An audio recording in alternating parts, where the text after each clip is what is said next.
Hey Ravens flock, how's it going? It's Mills RX here, your friendly announcer, and we're going to be talking about the injuries that happened to Kyle Hamilton and Ronnie Stanley at the end of the Panthers game in this episode of the training room. So let's go ahead and dive right into what they may have.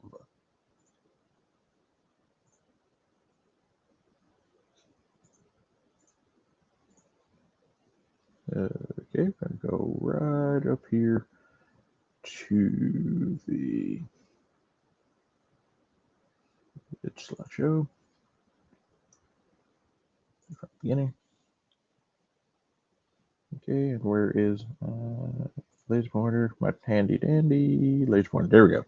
Okay, yeah. So, like I said, we're in the training room, and this is we're focused on Kyle Hamilton and Ronnie Stanley.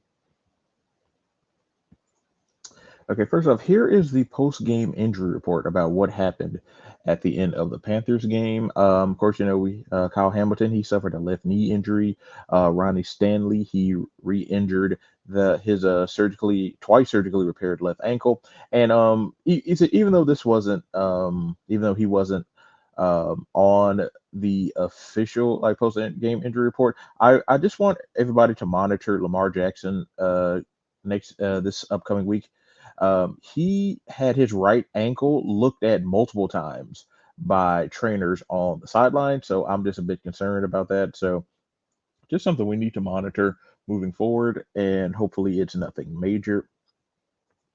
Now we're going to start with Kyle Hamilton and the left knee injury that he had. Now he was holding the back of his knee, which is never good. Posterior knee injuries, they are kind of limited, or there's not that many of it. So there's only, as you can see, there's only a few here.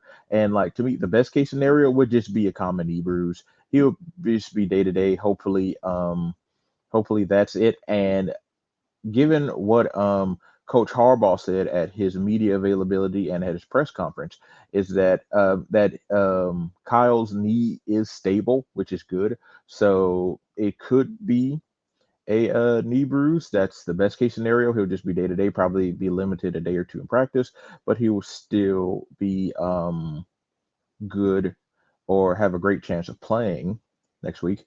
Some common scenarios, if it is a bit more mild or a bit more serious than just a knee bruise, it could be just like a step above that would be a knee bone bruise, which would be 1 to 4 weeks,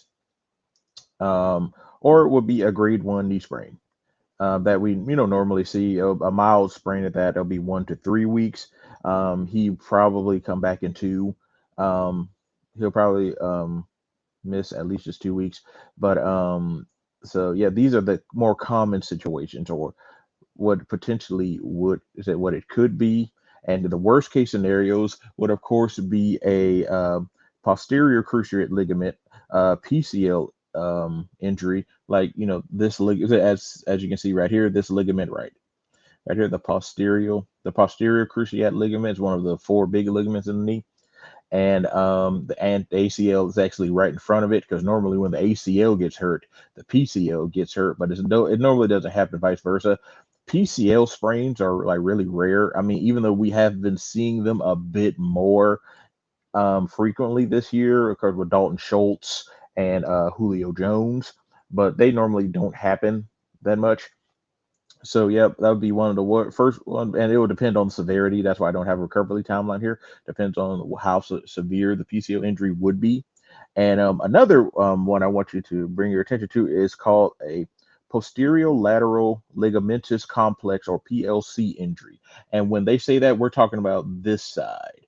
We're talking about this side right here, or this side right here. Pretty much these two corners. These two corners. This is the posterior, or the back of the knee, and the just the lateral sides of the back of the knee.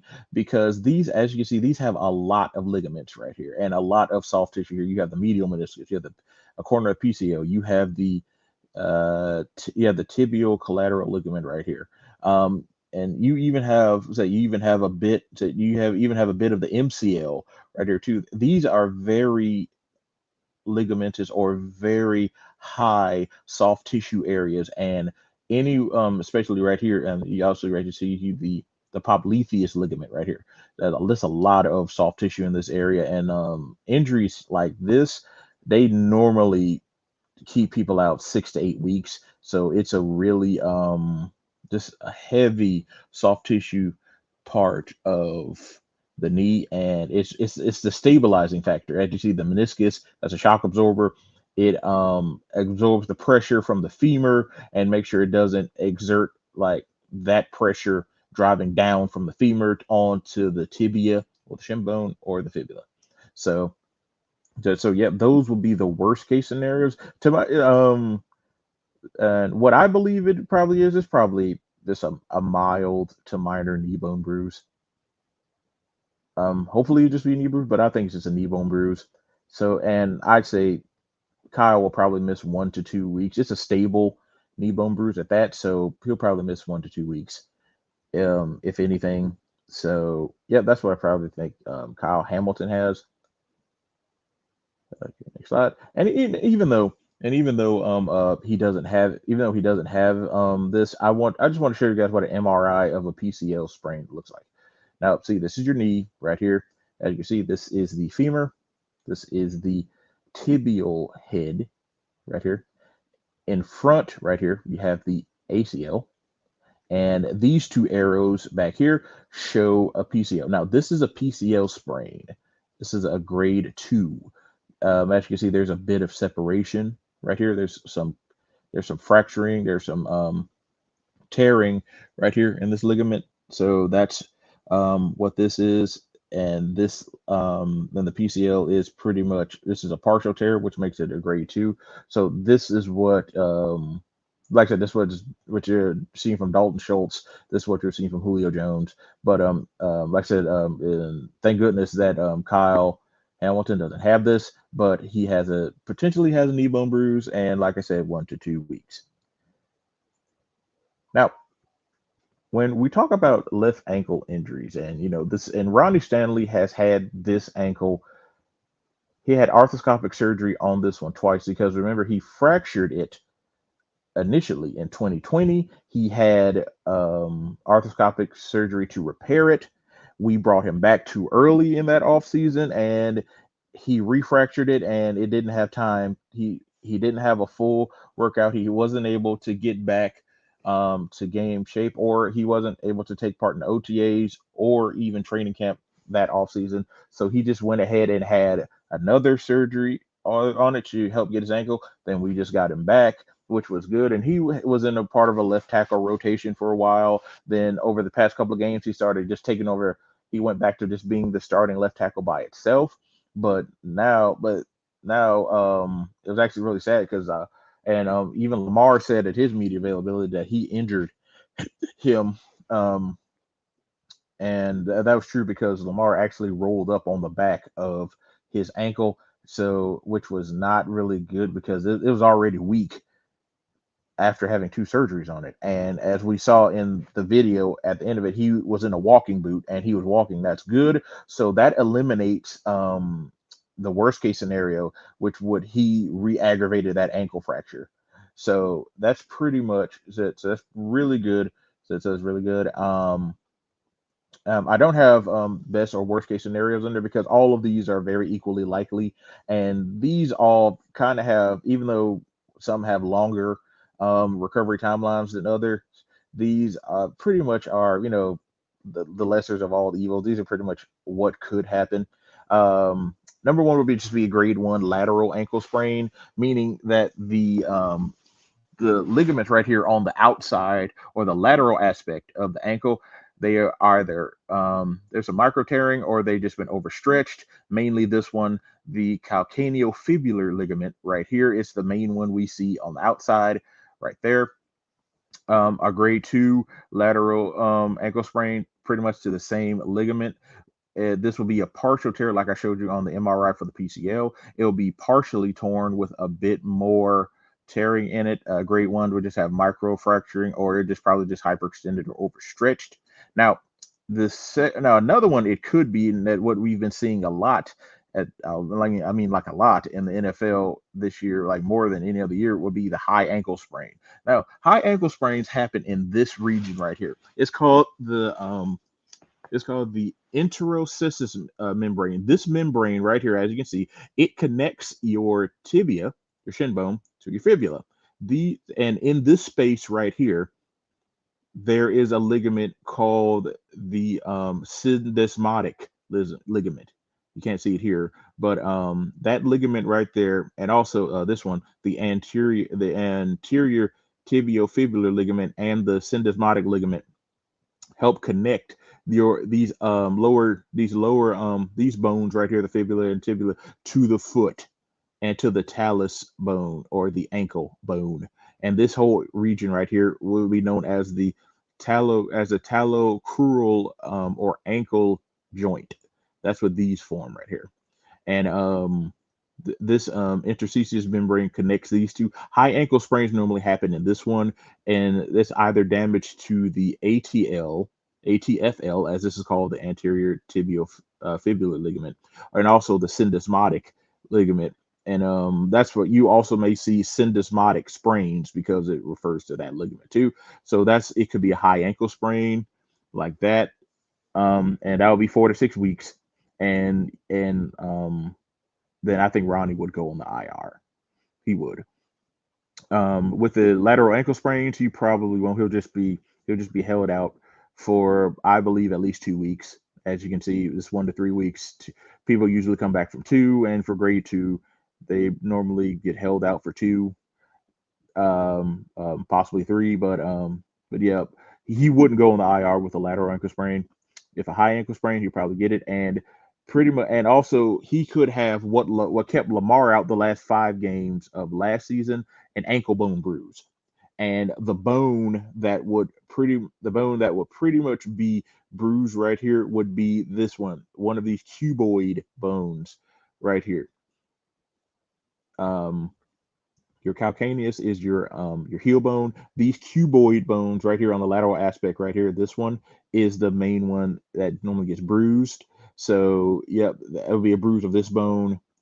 Sometimes the talus and the ficular bone gets bruised, but those are rare. Normally, the cuboid bone gets bruised, and that will be 3 to 4 weeks. Lamar was held out for 5 because of the nature of the bruise. So, and as you saw, he went on the IR as well too. He missed the rest of the season, and so that would happen. So these are the four that I potentially think that these are the most likely diagnosis to what Ronnie Stanley has. And like we saw, he was in a walking boot. It's good that he's walking. But really, I think he has one of these lateral ankle sprains. And my guess is probably it's probably a grade two because he's in a boot. Grade ones normally don't be put in a boot, but just the overall severity of it, I think is a grade two. And as you can see, this is the X-ray. This is not his X-ray, but this is an X-ray of the lateral ankle sprain. You see right here, this is the lateral or the outside portion of it. Like I said, your tibia is right here, your fibula is right here, your talus bone or your ankle bones right here, and so like I mentioned, X-rays don't show ligaments, but the ligaments are all around here. This is your joint right here. So your talocrural or ankle joint, and as you can see, the bone right is it actually right here. There's a bit of bruising right here, and you can see that it shifted a little bit to the right. See, normally the bone would be more central. And this space right here is shifted to the right because of the injury. And this is what an X-ray for the lateral ankle sprain looks like. And now, if we take a look at the next one, this is an MRI of a lateral ankle sprain. This is a top view of it, and this is the lateral view of it. And as you can see, this is the ligament I told you about. That's on the outside, the calcaneal fibular ligament. That's where that is right there. And if we have a top view right here, top view right here, that's where the ligament is. That's where these are your your outside ligaments of the ankles on both sides. Not this is your outside ligament. That's your inside ligament right there. Sorry, but yeah, this ligament right here is the one that is, if it's grade one, is either like hyperextended or overstretched with maybe some micro tearing, or if it's grade two, like I think, it's partially torn, which would keep him out like 2 to 4 weeks. I'd say just hold him out all four just to be safe. So yep, So yeah, those are the main things that those are the injuries that are plaguing Kyle Hamilton and Ronnie Stanley. I think Kyle Hamilton will miss. Um, I say about 2 weeks. I just say 2 weeks to be safe. And for Ronnie Stanley, I would just hold about 3 to 4 to be safe.